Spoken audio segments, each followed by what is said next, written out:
Here's the question for the day, and there's only one question that's pregnant. It's the big question, and I'm going to be very specific in what I say. The question is, what would you do to revise gun laws to prevent another massacre? Notice I didn't say, would you revise gun laws?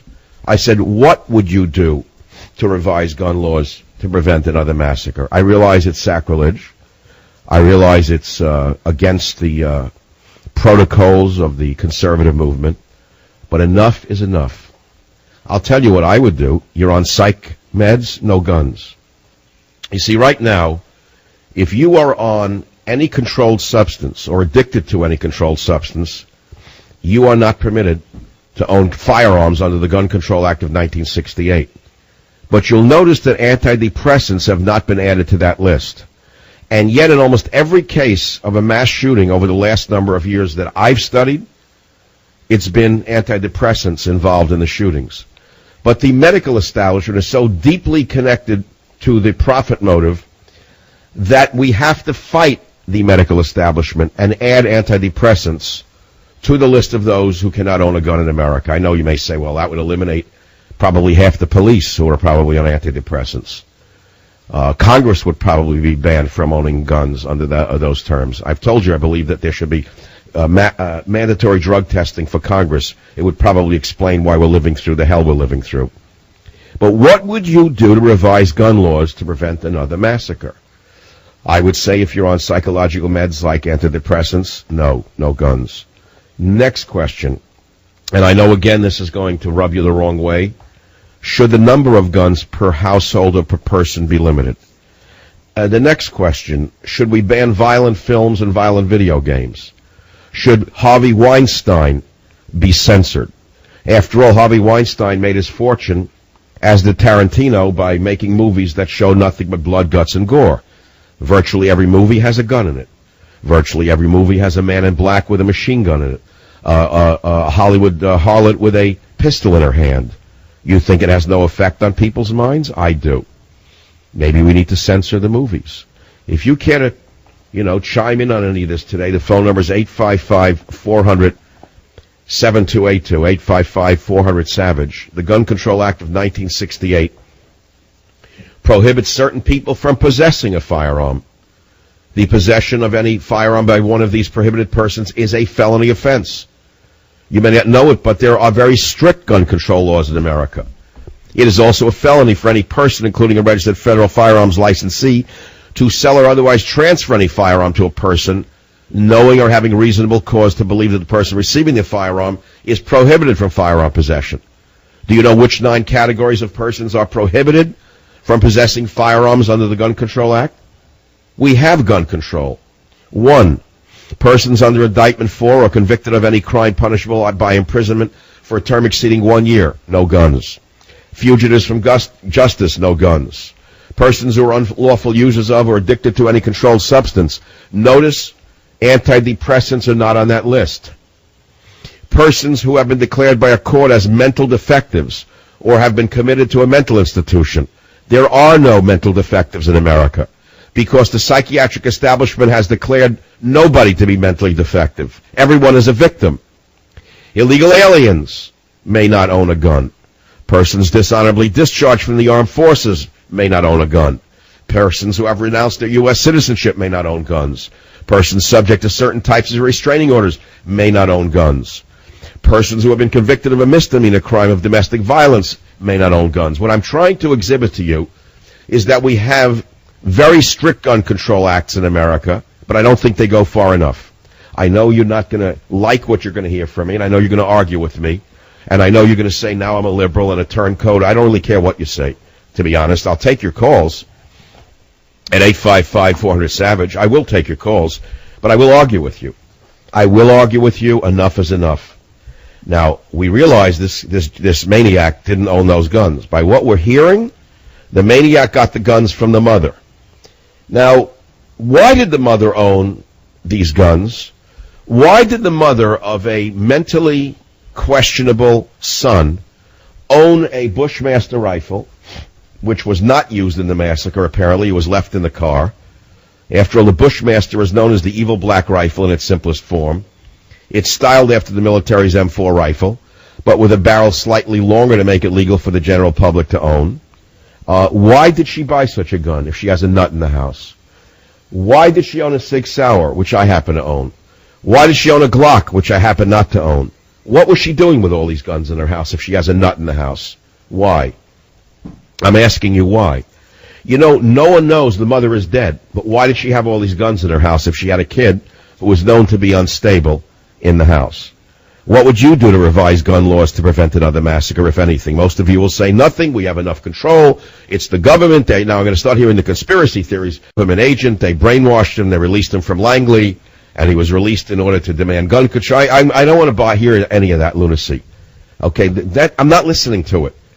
He wasn't released from Langley. He's not a cyborg released in order to introduce gun control, and the next thing we'll hear Hitler calls. Please, let's not have those calls.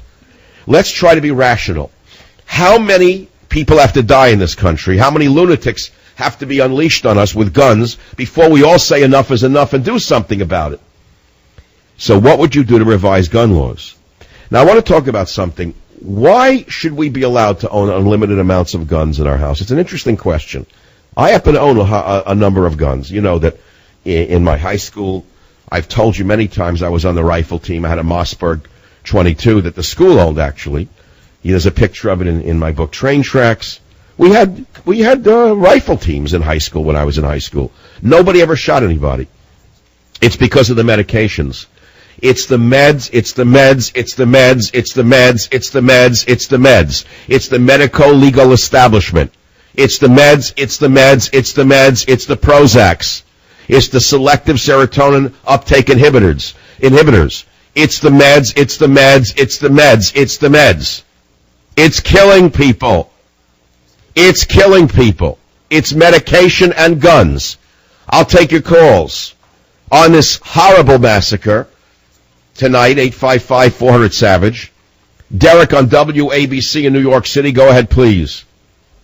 How you doing, Mr. Savage? I agree with you 100%. I actually have been on antidepressant medication, applied to own guns, and I obviously trust myself. But I think these are some examples of the small sacrifices that we need to make to avoid these tragedies. And if people aren't willing to do that, and they want to fight you on these points, then you have to ask that, what are we willing to do?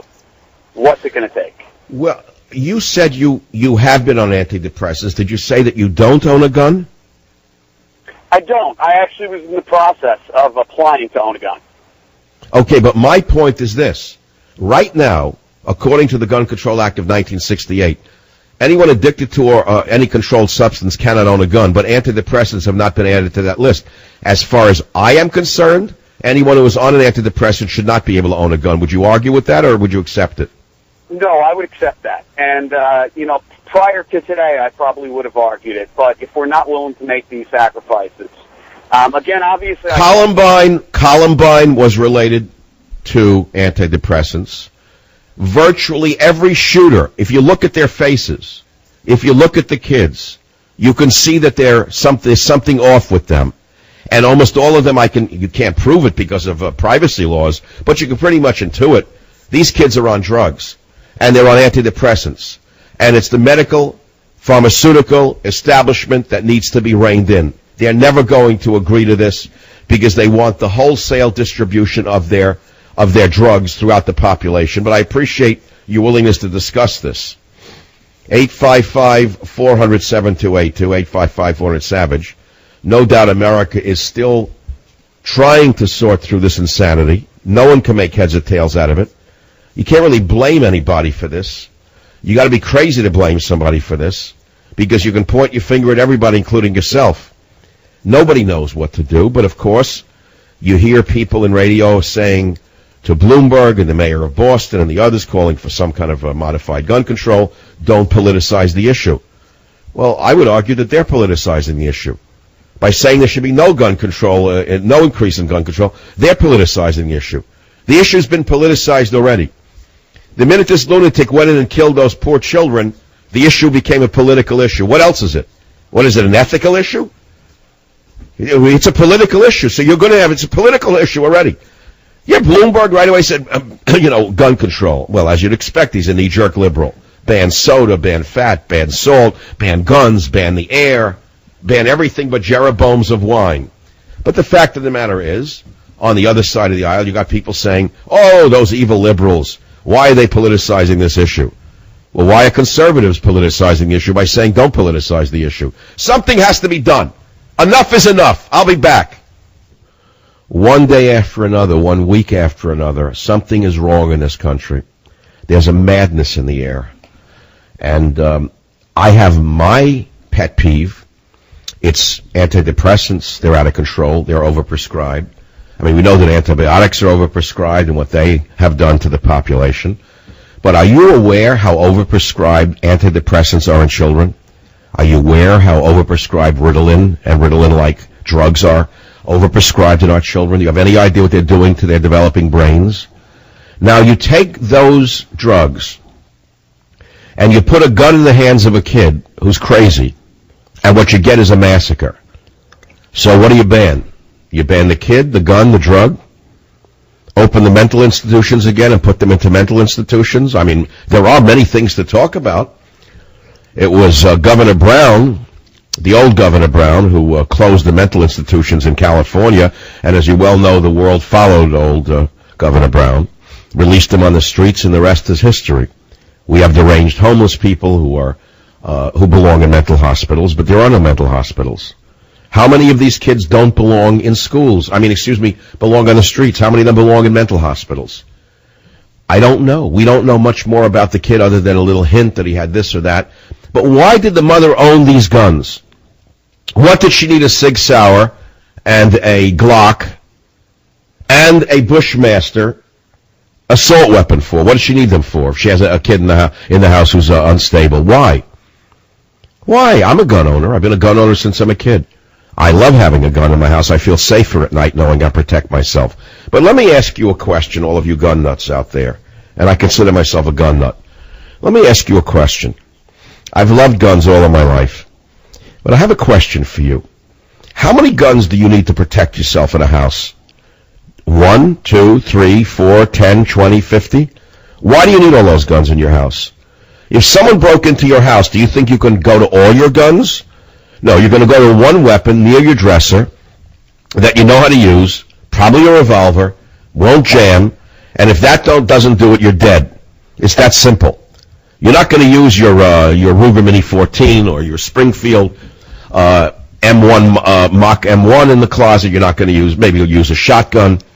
How many guns do you really need in your house? Now you're saying, well, why should we limit the number of guns? Isn't that in the Second Amendment? Well, what's in the Second Amendment? I've heard this for 30 years since I've been over and over again. Second Amendment, Second Amendment, Second Amendment, Second Amendment. Is it unlimited? Is there an unlimited right to bear arms? Is it an unlimited right to own any number of guns? The answer is no. The answer is no. We already have the Gun Control Act of 1968, which prohibits certain people from possessing a firearm. Now, many of you, as purists, would have argued there should have been no Gun Control Act of 1968. You would have said, well, no, I think fugitives should be able to own a gun. I think that people who are addicted to a controlled substance should be able to own a gun. I believe people who have been dishonorably discharged from the armed forces should be able to own a gun. People who have been renounced to U.S. citizenship, fine, buy them a gun too. But the answer is no, they can't own guns. So we already have gun control in America. The Gun Control Act of 1968 exists. I'm saying add certain categories to that list of prohibitions, such as anyone on antidepressants. You do not get the right to own a gun. Period. End of story. The meds are doing it. Matthew, KSFO, San Francisco. You're on the Savage Nation. Go ahead, please.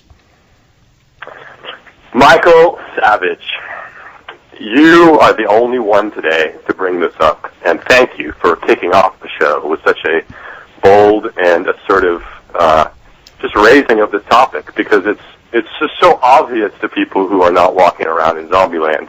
Those of us who know this stuff, and who read, who are literate, and maybe even have known people who have been on them and watched their behavior change. Now wait, you're talking about the medical. You're talking about my connection to the meds, the selective serotonin, the Prozac category of drugs, perhaps the most unpredictable category of drugs ever developed. There have been heroic suicides, kids jumping off dorm buildings. You don't remember those? You take those drugs, you're playing Russian roulette with a kid's brain. You understand what I'm saying to you? It's the medical pharmaceutical establishment that needs to be reined in. It's the savage nation.